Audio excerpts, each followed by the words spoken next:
ఉన్న బంగారాన్ని విడిపించి ఆ రోజు ఆన్లైన్ రేటుకే మేము కొంటాం. Sharma gold company. నమస్కారం, సుమన్ టీవీకి స్వాగతం. 2025 ఆంగ్ల నూతన సంవత్సరం ద్వాదశ రాశుల వారికి నవగ్రహాల సంచారం ఆధారంగా ఎటువంటి ఫలితాలు ఉంటాయి, ఎటువంటి పరిహారాలను పాటించుకోవాలి, ఈ విషయాన్ని తెలియజేసేందుకు మనతో పాటు ఉన్నారు ప్రముఖ జ్యోతిష రత్న, జ్యోతిష చక్ర వైభవ నిపుణ డాక్టర్ రాళ్లపల్లి రవికుమార్ గారు మనతో పాటు ఉన్నారు. గురువుగారిని అడిగి తెలుసుకుందాం. నమస్కారం గురుగారు. నమస్కారం గురుగారు. మొదటిగా ద్వాదశ రాశుల వారి గురించి తెలుసుకునే ముందు ఈ నవగ్రహాల్లో ముఖ్యమైనటువంటి గ్రహాలు ఏవైతే ఉన్నాయో వాటి సంచారం ఎలా ఉంది, ఎటువంటి ఫలితాలను అందిస్తుంది? సుమన్ టీవీ ప్రేక్షకులకి ఆంగ్ల నూతన సంవత్సర శుభాకాంక్షలు. శరదిందు సమాకారే పరబ్రహ్మ స్వరూపిణి వాసరాపీఠ నిలయే సరస్వతి నమోస్తుతే. ఇది మనం న్యూ ఇయర్ గురించే చెప్పుకుంటాం. న్యూ ఇయర్ అంటే మనకి జనవరి 1, 2025 నుంచి డిసెంబర్ దాకా అనుకోండి. సో ఇదేం ఉగాది ఫలితాలు కాదండి. సో ప్రేక్షకులు మీరు కూడా తెలుసుకోండి, ఎందుకంటే మనకి ఉగాది వచ్చేది ఇంకా చాలా టైం ఉంది, మనకి ఏప్రిల్ నుంచి అనుకోండి. సో ఉగాది ఫలితాలు మళ్ళీ మనం చెప్పుకుందాం. ఇందాక చాలామంది ప్రేక్షకుల కోరికపై న్యూ ఇయర్గా ఎలా ఉంటుంది ఈ ఏడాది అంతా అనేది చెప్పుకుందాం. మనకి మెయిన్ 4 గ్రహాలండి. ఒకటి గురువు, ఒకటి శని, ఒకటి రాహు, ఒకటి కేతు. మిగతా 5 కూడా గ్రహాలే. చంద్రుడు అనుకోండి ప్రతిరోజు ఒక నక్షత్రం నుంచి ఇంకో నక్షత్రం మారిపోతాడు. సో ప్రతిరోజు మనం చెప్పుకోలేం జాతకం అనేది. సో ప్రతిరోజు నడుస్తున్నందుకు ఈ చంద్రుడు మనం ప్రతిరోజు ఒక పాయింట్ ఏం చెప్పలేం, కొత్తగా పాయింట్ వెంటనే ఇప్పుడు జాబ్ వస్తుంది, వెంటనే పెళ్ళి అవుతుంది, సంతానం కలుగుతుంది, ఇవన్నీ ఒక రోజులో జరిగేవి కాదు. సో అలాగే మనం బుధుడు తీసుకున్న 20 రోజులకి ఒక రాశి నుంచి ఒక రాశి మారుతాడు. అలాగే శుక్రుడు తీసుకుంటే 20 రోజుల నుంచి ఇంకో రాశిలోకి మారుతాడు. కుజుడు తీసుకుంటే 45 రోజులు. అలాగే మనం ముఖ్యంగా శుక్రుడు తీసుకుంటే 20 రోజులు. సో రవి ఒక్కటి నెల రోజులు, కుజుడు 45 రోజులు. ఇవన్నిటితోటి మనం ప్రతి ఏడాదిలో కూడా వచ్చే మేజర్ మార్పులు చెప్పడం చాలా తక్కువ, కష్టం అనమాట. కష్టం ఇన్ ద సెన్స్ అక్యురేట్గా ఏముండదు. ఈ జస్ట్ 20 రోజులు నెలలకి మార్పు మళ్ళీ వెంటనే ఇది జరుగుతుంది, ఇది ఖచ్చితంగా జరుగుతుంది చెప్పడం కన్నా మెయిన్గా మటుకు గురువు, శని, రాహు, కేతు. గురువు సంవత్సర కాలంలో ఒక రాశి నుంచి ఇంకో రాశి మారుతాడు. శని 2.5 సంవత్సరాలకి ఒక రాశి నుంచి ఇంకో రాశిలోకి మారుతారు. రాహుకేతులు ఇద్దరు కూడా ఛాయాగ్రహాలు, ఎప్పుడూ ఆపోజిటే ఉంటారు కాబట్టి వాళ్ళిద్దరు కూడా ఒక రాశి నుంచి ఇంకో రాశి మారడానికి అర్థం పడుతుంది అన్నమాట. వీటిని ఆధారం చేసుకుని చెప్పాలన్నమాట ముఖ్యంగా ఏ విషయం జరిగినా కూడా. కాబట్టి ముఖ్యంగా గురువు వచ్చేసి మనకి 15 మే 2025 నుంచి మనకి ముఖ్యంగా మిథున రాశిలోకి ప్రవేశిస్తున్నాడు. అలాగే శని 30 మార్చ్ 2025 నుంచి మీన రాశిలోకి ప్రవేశిస్తున్నాడు. ఇక రాహుకేతు ఇద్దరు కూడా సేమ్ డేట్ 18 మే 2025 నుంచి మనకి రాహు కుంభరాశిలోకి వస్తాడు. అలాగే కేతు సేమ్ 18 మే 2025 నుంచి సింహరాశిలోకి కేతు వస్తాడు. ముఖ్యంగా మొన్న కూడా చెప్పుకున్నాం మనం, అక్టోబర్ 20 తారీఖు నుంచి కుజుడు నీచలో ఉన్నాడండి. సో ఈ కుజుడు నీచత్వం 21 జనవరి 2025 వరకు ఉంది. అంటే ఈ జనవరి 2025 21 తారీఖు దాకా ఉంది. మళ్ళీ ఇంకొకసారి 3 ఏప్రిల్ 2025 నుంచి 5 జూన్ 2025 వరకు కుజుడు నీచలో ఉంటాడు.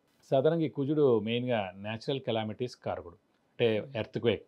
లాస్ట్ టైం మనం ఎందుకో చెప్పుకోలేకపోయాం, ఈ న్యాచురల్ కెలామిటీస్ అనే వర్డ్ వాడడం కానీ చెప్పుకోలేకపోయాం. సో ఎర్త్క్వేక్ కానివ్వండి, మేజర్గా తుఫాన్లు కానివ్వండి, పంచభూతాలు ఏవైతే సృష్టిస్తాయో నీరు ద్వారా కానివ్వండి, భూమి ద్వారా కానివ్వండి, లేకపోతే ఫైర్ అగ్ని ద్వారా కానివ్వండి. సో ఇలాంటి ఈ పంచభూతాల సాక్షిగా ఏదైనా ప్రళయం సంభవించేందుకు అవకాశం ఉన్నాయి. ఇది కాకుండా కుజుడు మెయిన్గా కారకుడు, ఎలక్ట్రికల్ అనుకున్నాం, ఫైర్ ఏదైనా అంటుకోవడం కానీ, సెక్యూరిటీ కూడా కుజుడే అండి. అలాగే సెక్యూరిటీ ల్యాబ్స్ అవ్వడం కానీ, షార్ట్ సర్క్యూట్ అవ్వడం కానివ్వండి, మెయిన్గా వెహికల్ యాక్సిడెంట్స్, అలాగే ఫ్యాక్టరీలో పనిచేసే వాళ్ళు వర్కర్స్ ఉంటారు, ఇండస్ట్రీలో పనిచేసే వర్కర్స్ ఉంటారు, అక్కడైనా పేరడం కానీ లేదంటే అంటుపోవడం కానీ. ఇదే కాకుండా ఈ ఎన్కౌంటర్స్ ఇవన్నీ కూడా జరుగుతుంటాయి. ఇలాంటి చోట్ల కూడా అనవసరంగా మన పోలీసులు కూడా కొంతమంది చనిపోవడం జరుగుతుంది. అలాగే ఆర్మీ వాళ్ళు కూడా కొంతమంది చనిపోవడం జరుగుతుంది. కాబట్టి మనకి జూన్ 5వ తారీఖు దాకా ఇలాంటివన్నీ ఉన్నాయండి. ఏప్రిల్ నుంచి జూన్, ఏప్రిల్ ముఖ్యంగా ఏంటంటే జనవరి 21వ తారీఖు దాకా ఉంది. ఆల్రెడీ మనకి 21 అక్టోబర్ నుంచి స్టార్ట్ అయింది 2024 నుంచి జనవరి 21, 2025 వరకు ఉంది. ఇది కాకుండా 3 ఏప్రిల్ 2025 నుంచి 5 జూన్ 2025 వరకు కూడా కుజుడు నీచలో ఉంటాడు. మళ్ళీ ఈ దాటిపోతే ఇంకా ఎలాంటి ఇబ్బందులు ఉన్నమాట. ఇవ్వండి ముఖ్యంగా మెయిన్గా రాహు, కేతు, గురు, శని మనకి ఎక్కడెక్కడ సంచరిస్తారో మెయిన్గా ఈ 2025 సంవత్సరంలో ఇలా ఉంటుంది. గురుగారు, ఈ 2025 ఆంగ్ల సంవత్సరం తులారాశి వారికి మెయిన్ గ్రహాలు అయినటువంటి రాహుకేతువులు, గురువు, శనువు ఎలా అనుకూలిస్తున్నారు, ఎటువంటి ఫలితాలను ఇస్తున్నారు వీళ్ళకి? తులారాశి అనగానే మనకి చిత్త 3, 4 పాదాలు, స్వాతి 1, 2, 3, 4 పాదాలు, విశాఖ 1, 2, 3 పాదాలు. ఈ నక్షత్రాల సమూహం మనకి తులారాశిలోకి వస్తుంది. వీరికి పట్టిందల్లా బంగారం అని చెప్పుకోవచ్చు. ఎందుకంటే ఎవరికైనా సరే గురువు కానీ శని కానీ అంటే రాహు కానీ కేతు కానీ బలాలు ఉంటాయి. కానీ ఒక్క తులారాశి ఇందాక చెప్పినట్టు వృషభ రాశిలాగా ఒక తులారాశి మటుకు ఇప్పుడు ఈ సంవత్సరం గురుబలం, శని బలం, రాహుబలం, కేతుబలం 4 బాగున్నాయి. ఎందుకంటే గురువు మనకి 15th మే నుంచి భాగ్యస్థానంలోకి గురువు ప్రవేశిస్తున్నాడు, సంవత్సర కాలం ఉంటాడు. సో గురుబలం పరిపూర్ణంగా ఉంది, దైవబలం దైవానుగ్రహం పరిపూర్ణంగా ఉంది. అలాగే శని మనకి 30th మార్చి నుంచి 6వ స్థానంలో వస్తున్నాడు. 3, 6, 11 స్థానాలు అత్యుత్తమ స్థానాలు అన్నమాట. సో 2.5 సంవత్సరాలు తులారాశి వారికి శని చాలా బాగుంటాడు. పైగా తులారాశికి యోగకారకుడు, అదృష్టకారకుడు, లక్ ఫేవర్ చేసే గ్రహమే శని. అలాంటి శని 6వ స్థానంలో ఉంటాడు కాబట్టి 2.5 సంవత్సరాలు గోల్డెన్ పీరియడ్.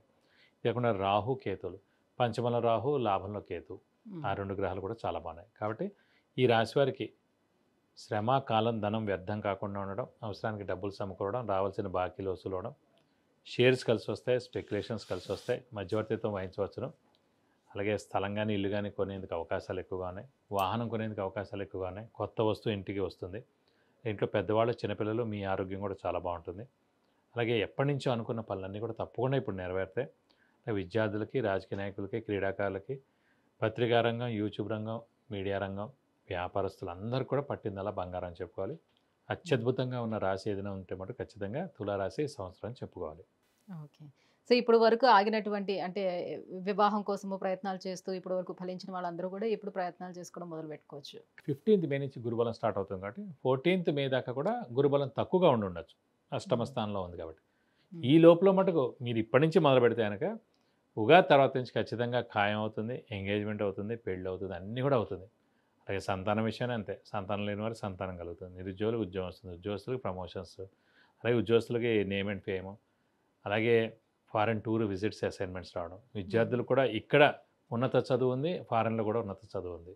సో కొత్తగా వ్యాపారాలు చేసే వాళ్ళకి బాగుంటుంది, ఉద్యోగస్తులకి బాగుంటుంది, ప్రతి ఒక్కరికి విద్యార్థులకి అందరికీ బాగుంటుంది, అన్ని ఫీల్డ్స్ సో అందరికీ కూడా ముఖ్యంగా తులారాశి. ఉన్నటువంటి 4 ప్లానెట్స్ కాబట్టి 4 ప్లానెట్స్ అత్యద్భుతంగా ఉన్నాయి కాబట్టి అన్ని ముఖ్యంగా రకాలుగా మన స్టేట్ ఇది కాబట్టి తులారాశి వచ్చేసి రేవంత్ రెడ్డి గారిది కాబట్టి ఖచ్చితంగా మనకి 15th మే నుంచి గురువు పరిపూర్ణంగా ఉంటారు కాబట్టి ఆయన అనుకున్న పనులన్నీ ఇప్పటిదాకా ఏడాది నుంచి ఆయన ఉన్నారు. లాస్ట్ ఇయర్ మే నుంచి గురుబలం తక్కువగా ఉంది, మే నుంచి గురుబలం కూడా వస్తుంది, శని బలం ఎంత ఉన్నా కూడా గురుబలం కూడా తోడవుతుంది. సో దైవబలం ఎప్పుడైతే తోడవుతుందో మనం అనుకున్న పనులన్నీ కూడా నిరాటంకంగా కొనసాగుతాయి, ఎవరు అడ్డు ఆటంకాలు కూడా ఉండవు. కాబట్టి 15th మే నుంచి మనకి రేవంత్ రెడ్డి గారే ఎక్స్ట్రాడినరీగా ఉంటుంది, ఆయన పాలన కూడా అత్యద్భుతంగా ఉంటుందని చెప్పి. అయితే ఇంకా ఏమైనా పరిహారాలు పాటించాల్సిన అవసరం వీళ్ళకి ఉంటుందా? అంటే తులారాశికి ఒక్క పంచమ స్థానంలో రాహు ఉన్నందుకు అమ్మవారిని ఎక్కువగా ఆరాధించడం, సుబ్రహ్మణ్య స్వామిని ఎక్కువగా ఆరాధిస్తే సరిపోతుంది. ప్రతిరోజు అమ్మవారి అష్టోత్తరం చదువుకోవడం లేదా సుబ్రహ్మణ్య స్వామి అష్టోత్తరం చదువుకోవడం. అలాగే అమ్మవారి టెంపుల్ ప్రతి శుక్రవారం వెళ్ళి 40 ప్రదక్షిణాలు చేస్తే మంచిది. అలాగే సుబ్రహ్మణ్య స్వామి టెంపుల్ మంగళవారం వెళ్ళి 40 ప్రదక్షిణాలు చేస్తే మంచిది. ఈ పంచమ స్థానంలో రాహు అనేది ఏడార్థం పాటు ఉంటారు కాబట్టి మనకి 18th మే నుంచి వీలైతే ఒకసారి స్కందగిరి టెంపుల్ పద్మారావు నగర్లో ఉందండి, అక్కడికి వెళ్ళి సుబ్రహ్మణ్య స్వామికి 40 ప్రదక్షిణాలు చేసి అక్కడ హోమం మరియు అభిషేకం చేస్తారు. 2000 రూపీస్ టికెట్. అది ఒక్కసారి మన పేరు, నక్షత్ర, గోత్రనామాలు చేస్తే కనుక తులారాశి వారు ఎవరైనా సరే ఖచ్చితంగా అంటే అత్యద్భుతంగా పంచమ ఉంటుందని స్థానంలో చెప్పాలి. ఉన్నటువంటి రాహు రాహు సంతానానికి కోసం. ఏమైనా ఇబ్బంది కలిగిస్తాడా? పంచమ స్థానంలో రాహు సాధారణంగా సంతానానికి ఇబ్బంది ఎప్పుడు అది జాతకంలో ఉంటే కనుక, జాతకంలో లగ్నం నుంచి పంచమ స్థానంలో రాహు ఉంటే కనుక. ఇక్కడేంటి రాహు ఉన్నా కూడా మనం ఆ దేవుణ్ణి పూజిస్తే సరిపోతుంది. పంచమ స్థానంలో ఏ గ్రహం అయితే ఉంటారో ఆ దేవుణ్ణి ఎక్కువగా పూజించాలండి. సో ప్రస్తుతం ఇక్కడ రాహు ఉన్నాడు కాబట్టి అమ్మవారిని ప్లస్ సుబ్రహ్మణ్య స్వామిని పూజిస్తే సరిపోతుంది.